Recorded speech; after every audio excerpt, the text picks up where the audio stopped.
Assalamualaikum warahmatullahi wabarakatuh. Halo semuanya, di sini saya dan teman-teman saya akan menjelaskan materi tentang perbedaan penilaian, asesmen, pengukuran, dan tes dalam penilaian pembelajaran bahasa. Simak penjelasan kami ya. Hai semuanya, saya Dina Fira. Di sini saya sebagai pemateri pertama akan menjelaskan tentang apa itu penilaian. Nah, menurut Depdiknas, penilaian adalah tindakan guru dalam mengumpulkan informasi yang objektif, berkelanjutan, dan komprehensif mengenai kemajuan belajar siswa yang nantinya akan menjadi landasan untuk mengambil tindakan atau keputusan selanjutnya. Nah, penilaian merupakan proses sistematis dan berkelanjutan dalam mengumpulkan informasi mengenai pencapaian peserta didik terhadap tujuan pembelajaran. Nah, tujuannya untuk membuat keputusan tentang nilai, promosi, dan kelulusan peserta didik dengan mempertimbangkan kriteria tertentu. Keputusan yang diambil harus mendorong peserta didik untuk meningkatkan hasil belajarnya. Nah, baik itu bersifat tes ataupun non-tes. Ini bersifat deskriptif dan berfokus pada pemahaman kualitatif atas pencapaian siswa. Penilaian dalam pembelajaran bertujuan untuk memperoleh informasi belajar peserta didik secara teratur, berkelanjutan, dan menyeluruh. Nah, selain itu, penilaian dalam konteks pembelajaran ialah proses yang melibatkan pengumpulan analisis dan penafsiran informasi tentang hasil belajar siswa. Ini termasuk berbagai aspek seperti pengetahuan, keterampilan, sikap, dan pemahaman yang diperoleh siswa selama proses pembelajaran.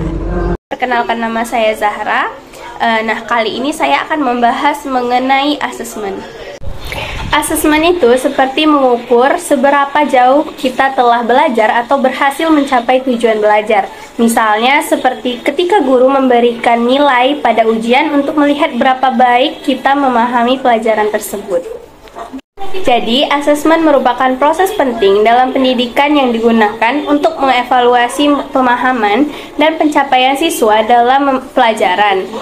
Melalui asesmen ini, guru dapat menentukan sejauh mana tujuan pembelajaran telah tercapai dan mengenali area di mana siswa mungkin memerlukan bantuan tambahan. Asesmen ini juga membantu guru dalam merencanakan pengajaran yang lebih efektif dengan memperhatikan kebutuhan dan perkembangan individu siswa. Terdapat 7 metode asesmen. Yang pertama ialah metode asesmen ujian yang melibatkan penggunaan tes atau pernyataan untuk mengukur pemahaman dan pengetahuan seseorang tentang suatu materi. Nah, ini bisa berupa tes tertulis, tes lisan, atau tugas-tugas yang dirancang untuk menguji pemahaman dan kemampuan siswa dalam suatu bidang studi. Yang kedua yaitu metode asesmen tugas. Nah, cara ini untuk menilai kemampuan atau pengetahuan seseorang berdasarkan pekerjaan atau tugas yang diberikan. Contohnya seperti guru bisa memberikan tugas proyek atau soal-soal tertulis untuk melihat seberapa baik siswa memahami pelajaran tersebut. Yang ketiga, metode asesmen proyek, yaitu cara untuk menilai kinerja atau hasil dari sebuah proyek yang dilakukan oleh individu atau kelompok. Metode ini melibatkan penilaian terhadap produk akhir proyek, proses yang digunakan selama proyek berlangsung, dan kolaborasi antara anggota tim. Yang keempat yaitu metode asesmen observasi, yaitu cara untuk menilai kemampuan atau perilaku seseorang dengan mengamati secara langsung saat mereka melakukan sesuatu. Misalnya, seorang guru dapat mengamati bagaimana seorang siswa menyelesaikan tugas di kelas untuk menilai pemahaman mereka tentang materi pelajaran tersebut.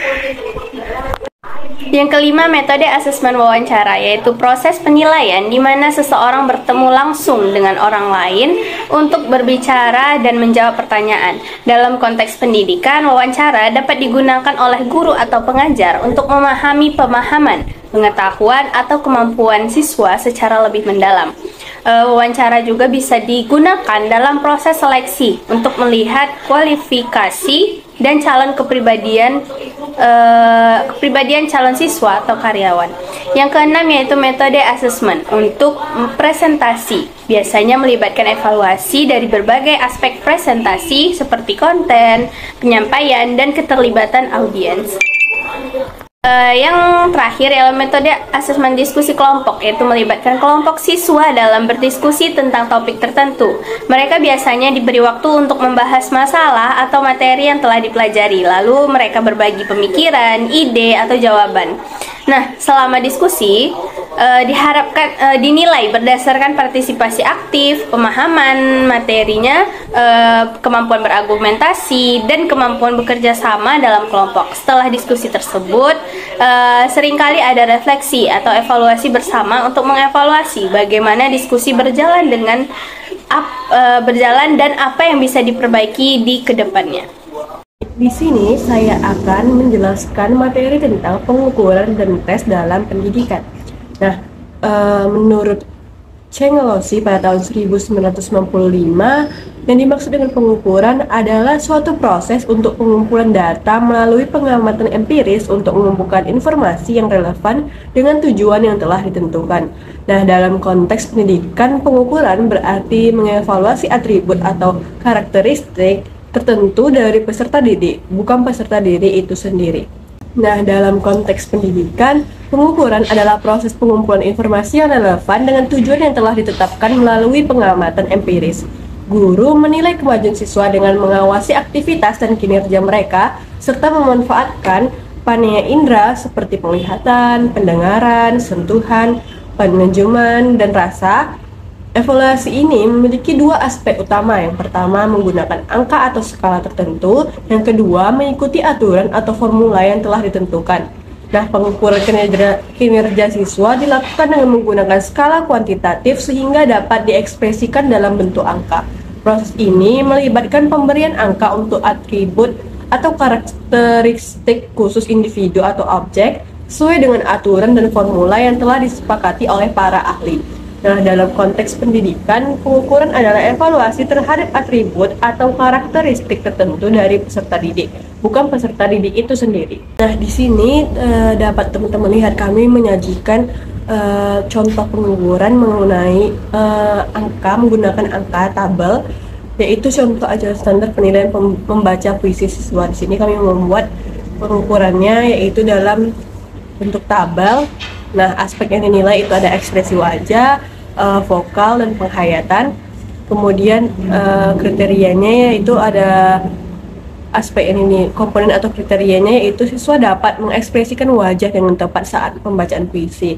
Untuk vokal itu ada kriterianya artikulasi, intonasi, diksi, dan power. Untuk penghayatan itu ada kriterianya siswa dapat menghayati saat pembacaan puisi. Selanjutnya yaitu ada tes. Tes adalah salah satu metode pengukuran yang disusun secara terencana oleh guru untuk memberikan kesempatan kepada siswa untuk menunjukkan pencapaian mereka sesuai dengan tujuan yang telah ditetapkan. Itu juga merupakan pendapat dari Chalongesi pada tahun 1995. Nah, tes terdiri dari sejumlah pertanyaan atau pernyataan yang harus dijawab atau dikerjakan oleh siswa. Setiap pertanyaan dan pernyataan dalam tes memberikan tugas kepada siswa dan memberikan kesempatan bagi mereka untuk meresponnya. Nah, teman-teman perlu dibedakan antara pengertian tes, testing, teste, dan tester. Nah, testing itu merujuk pada saat pelaksanaan tes, yaitu saat tes dijalankan atau saat pengambilan tes. Gabel pada tahun 1993 menjelaskan bahwa testing mencakup seluruh proses pelaksanaan tes. Sedangkan tester adalah individu yang menjalani atau mengerjakan tes. Mereka adalah subjek yang kemampuannya akan dinilai atau diukur melalui tes tersebut. Nah, sedangkan tester adalah orang yang bertanggung jawab untuk melaksanakan pengambilan tes kepada tester. Ibaratnya seperti guru yang bertanggung jawab melaksanakan pengambilan tes kepada siswanya. Nah, begitu saja penjelasan dari saya. Selanjutnya itu ada kesimpulan yang akan dijelaskan oleh Dini. Baik, sekarang akan saya simpulkan materi kami tentang penilaian asesmen dan juga pengukuran. Nah, jadi kesimpulan dari kelompok kami, penilaian itu pembelajaran merujuk pada proses sistematis untuk mengumpulkan informasi tentang kemajuan, pencapaian, atau kinerja siswa dalam proses pembelajaran. Nah, sedangkan asesmen itu dalam pembelajaran merujuk kepada proses sistematis untuk mengumpulkan, mengetahui, dan menginterpretasikan informasi tentang kemajuan, pencapaian, atau menentukan kinerja siswa dalam proses belajar mengajar. Nah, sedangkan pengukuran dalam penelitian pembelajaran merujuk pada proses mengumpulkan data dan informasi yang relevan untuk mengukur sejauh mana siswa telah mencapai tujuan pembelajaran. Nah, serta perbedaan tes adalah dalam penilaian itu pembelajarannya merujuk pada salah satu metode atau instrumen yang diperlukan untuk mengukur kemampuan, pengetahuan, dan keterampilan. Nah, baiklah, itu saja penjelasan dari kelompok kami mengenai perbedaan penilaian, asesmen, pengukuran, dan tes. Semoga teman-teman dapat memahaminya. Jangan lupa komen, like, and subscribe. Assalamualaikum warahmatullahi wabarakatuh.